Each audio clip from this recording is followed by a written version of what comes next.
তো আমি যেটা বুঝি যে আমাদের দেশের মানুষ তাহলে বুঝে কিভাবে আমাদের লোকদেরকে। হুম আপনি একটু আগে একটা কথা বলছিলেন যে আসলে আমাদের ব্যবহার, হুম আমাদের প্র্যাকটিস দেখে আমাদেরকে আসলে মানুষেরা চিহ্নিত করে। হুম মির্জা ফখরুল ইসলাম আলমগীর নিজেদেরকে লিবারেল ডেমোক্রেট বলতে চেয়েছেন, বলতে চেয়েছেন যে তারা আসলে উদার গণতান্ত্রিক একটা সংগঠন। তারা যদি ক্ষমতায় যায় তাহলে দেশে একটা গণতন্ত্র, উদার গণতান্ত্রিক ব্যবস্থা প্রতিষ্ঠিত হবে। আর ওনাদের বিপরীতে জামাতে ইসলামী কিংবা ওই জোট যদি ক্ষমতায় যায় তাহলে উগ্র ডানপন্থী বা কি বলছে আমি ভুলে গেলাম, হুম। যে উগ্র একটা শক্তির কাছে যাবে। এটার মধ্যে দক্ষিণপন্থী। আংশিক সত্যের অংশ আছে, কিন্তু দুর্ভাগ্য হচ্ছে যে এই সত্যের অংশটাই হচ্ছে সমস্যা। হুম পূর্ণ সত্য অথবা পূর্ণ মিথ্যার একটা সুযোগ, মানে এটাকে আপনি আসলে ইয়ে করতে পারেন আর কি, হুম আলাদা করতে পারেন। কিন্তু যখন সত্যের সাথে আংশিক মিথ্যা থাকে কিংবা মিথ্যার সাথে আংশিক সত্য থাকে তখন আসলে মানুষ বিভ্রান্ত হয়। আমাদের এখানে এরা কেউ, এই দুইটা দল কিংবা আসলে আজকে আমি, আমার জন্য হয়তো এটা খুব কড়া কথা হবে যে আমাদের যে সমস্ত রাজনৈতিক বন্ধুরা এই সমস্ত দলের সাথে যুক্ত হয়েছে হুম তারা কেউ আসলে প্রকৃত অর্থে এদেশের জনগণের স্বার্থে তাদের নিজেদের রাজনৈতিক কর্মকাণ্ড নির্ধারণ করতে পারে নাই। হুম তারা আসলে তাদের নিজেদের স্বার্থকে যেইভাবে আসলে রক্ষা করা সম্ভব হবে বলে মনে করছে তার জন্য তারা ভাষা ঠিক করে, তার জন্য তারা কৌশল ঠিক করে এবং তাদের স্বার্থটাকে জনগণের স্বার্থ হিসেবে বিভিন্ন নামে তারা চালায়। এবং আমাদের দুর্ভাগ্য যে এত রক্তপাতের পরে, এত সব ঘটনার পরে যাদের আসলে অনেক বেশি সাহসী হওয়ার কথা ছিল হুম সে এনসিপি তার সাহস রাখতে পারে নাই। আমাদের মঞ্জুরা ধরেন জামাত ইসলামের বিরুদ্ধে 5 বছর ধরে আসলে একটা গণতান্ত্রিক রাজনৈতিক দল গড়ে তোলার চেষ্টা করছে, তার ভেতর দিয়ে যা অর্জন করছিল সেগুলি নিয়ে আসলে এখন মানুষ প্রশ্ন করা শুরু করছে। এইগুলি আসলে মঞ্জুর কি ক্ষতি হলো আমি এইভাবে দেখি না, বা আমাদের রাজনৈতিক নেতাদের কি ক্ষতি হলো আমি এইভাবে দেখি না।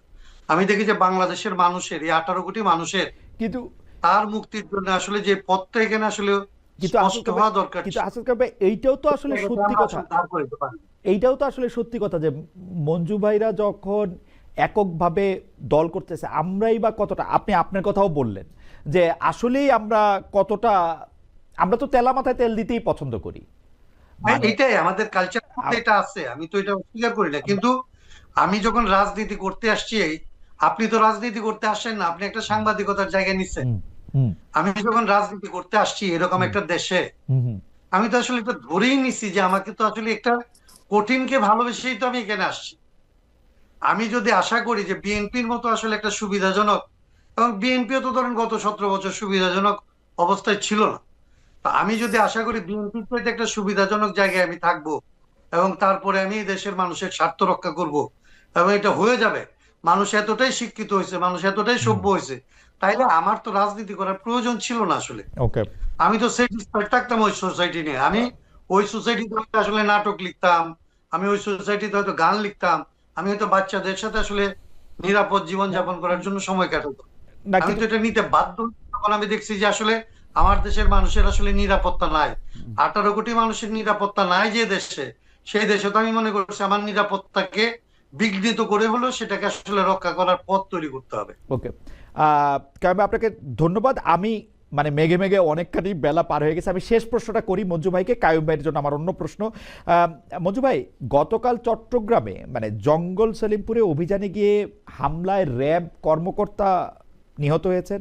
জাতীয় নির্বাচনের তফসিলের পরে ভোটও ঘনিয়ে আসছে, সার্বিক নিরাপত্তা পরিস্থিতি সরকারের নিয়ন্ত্রণে কতটা আছে আসলে? কারণ আমরা জানি যে হয়তো শেষ পর্যন্ত যেগুলি বড় শহর বা বড় শহরে বা কেন্দ্রের কাছাকাছি জায়গায় হয়তো কিছু না হলেও সাধারণ মানুষ বাংলাদেশে যারা একটু দূরে দূরে থাকেন, বড় শহর থেকে একটু দূরে থাকেন, তারা কিন্তু একটু আশঙ্কা করতেছেন। মঞ্জু ভাই, কি মনে করেন এটা আসলে নিরাপত্তা পরিস্থিতি কতটা? না, এটা নিরাপত্তা পরিস্থিতি খুবই ভঙ্গুর, খুবই দুর্বল। কারণ আপনি যে বিভিন্ন ঘটনা দিয়ে তো আপনাকে বুঝতে হবে। আপনি কালকে যে ঘটনাটা বলেছেন সেটা তো একটা স্পষ্ট প্রমাণ হুম যে অস্ত্র উদ্ধার কিন্তু তেমন কিছুই হচ্ছে না এখন পর্যন্ত। বড় ধরনের কোনো অস্ত্র উদ্ধারের ঘটনা কিন্তু আমাদের কাছে নাই। বরং আমরা বিভিন্ন জায়গায়, বিশেষ করে আমি আবারও বলি, ওসমান হাদি হত্যাকাণ্ডের যেই ফেলিউর, সরকার কিন্তু এখনো সেই ফেলিউরের চাপটা বহন করে চলছে। দেখেন, এখনো মানে আমি আশঙ্কা করি যে নির্বাচনের তফসিল ঘোষণার সাথে সাথে যে থ্রেটটা সরকারের উপরে এসেছে, যে তারা একজন প্রার্থীর মৃত্যুকে ঠেকাতে পারে নাই, হত্যাকাণ্ডকে ঠেকাতে পারে নাই, এরপর তার খুনিদেরকে গ্রেফতার করতে পারে নাই, খুনিরা নির্বিঘ্নে রাষ্ট্র থেকে পালিয়ে গেছে, এখন পর্যন্ত সরকারের গোয়েন্দা বিভাগ আমাদেরকে জানাতে পারছে না যে খুনিরা কোথায় অবস্থান করছে এবং খুনের মোটিভটা কি ছিল, কারা এখানে ফান্ডিং করেছে, এটার মানে মূল লক্ষ্যটা কি ছিল।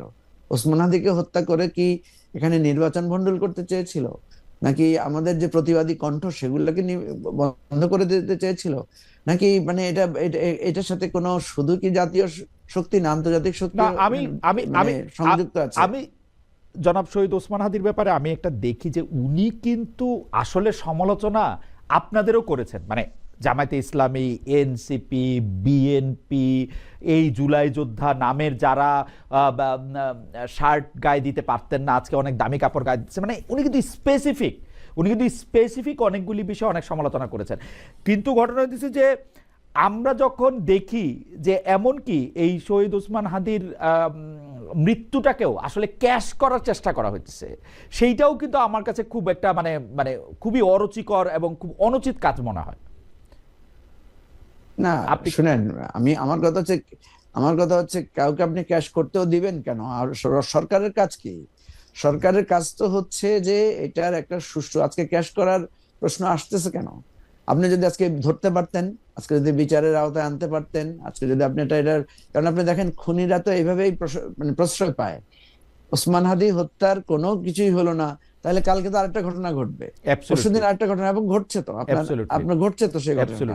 কথা হচ্ছে যেখানে আপনি ঘোষণা করছেন যে ইলেকশন শুরু হয়েছে, 3 স্তরের নিরাপত্তা, সেখানে নিরাপত্তার কোনো বালাই নাই। এখনো আমি আশঙ্কা করি নির্বাচনের যখন প্রচারণা শুরু হবে পরশুদিন থেকে, বিভিন্ন ভাবে কিন্তু নানা ধরনের সন্ত্রাসবাদী ঘটনা ঘটবে। আপনাকে তো আমি উল্লেখ করেছি, আমাদের দলের সেক্রেটারি ফুয়াদকে যখন তার একটা বক্তব্যের জন্য সেখানে বিএনপির লোকেরা নানাভাবে ঘেরাও করেছে, আপনি কি দেখেছেন সেখানে কারোর বিরুদ্ধে কোনো মামলা হয়েছে বা কাউকে গ্রেফতার করতে পেরেছে? কাউকে করা হয় নাই। তো এই যে বিষয়গুলো প্রতিনিয়তই ঘটছে, এখানে অত্যন্ত পরিষ্কার যে আইন শৃঙ্খলা রক্ষা, অস্ত্র উদ্ধার, আসামিদেরকে গ্রেফতার, নানা জায়গায় আমরা নানা ধরনের দুর্বলতা দেখতে পাচ্ছি। এবং আমরা দেখছি, আজকেও দেখলাম চিফ অ্যাডভাইজার 3টা দলের নেতাদেরকে নিয়ে তিনি বিভিন্ন জায়গায় পরিদর্শন করছেন। এই জিনিসগুলো আমার কাছে মনে হয় যে এটার চাইতে গুরুত্বপূর্ণ হচ্ছে যে এই দলগুলোর মধ্যে বিভেদ কমানো এবং নির্বাচনটাকে সুষ্ঠুভাবে করা। নির্বাচন খুব উৎসব মুখর পরিবেশে করার জন্য যেই মানে প্রচেষ্টা, তার চাইতেও বেশি দরকার হচ্ছে নির্বাচন যাতে শান্তিপূর্ণ, সুষ্ঠু, নিরাপদে হয় এবং মানুষ যাতে তাদের ভোটটা দিতে পারে এবং কেউ যাতে কারো বিরুদ্ধে কোনো অভিযোগ তুলতে না পারে, এরকম একটা নির্বাচন ব্যবস্থা করা একান্ত দরকার।